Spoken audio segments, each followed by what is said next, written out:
Is Windows security not opening on your PC? This can happen because of a temporary Windows issue, corrupted app files, or a related service.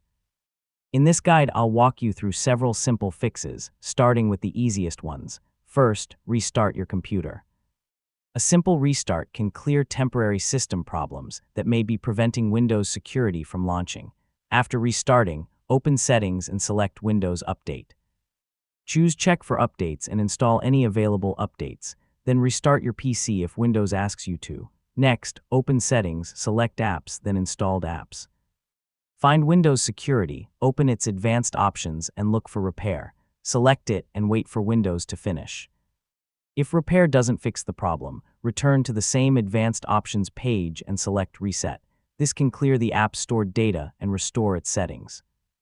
So try Repair first before using Reset. Another possible cause is a Windows security service that isn't running correctly. Open the Start menu, search for Services, and check the Microsoft Defender antivirus service and related security services. If Windows security still won't open, corrupted system files could be involved. Open Command Prompt as administrator and run sfc/scan now. Let the scan finish and follow any repair instructions. Once it finishes, restart your computer and try opening Windows security again. If the problem continues, you can use DISM to repair the Windows image. Run it from an administrator command, prompt using the online cleanup image, and restore health options. And that's how to fix Windows security when it won't open. Start with a restart and Windows Update, then try Repair, Reset, and System File Checks. One of these steps should help resolve the issue.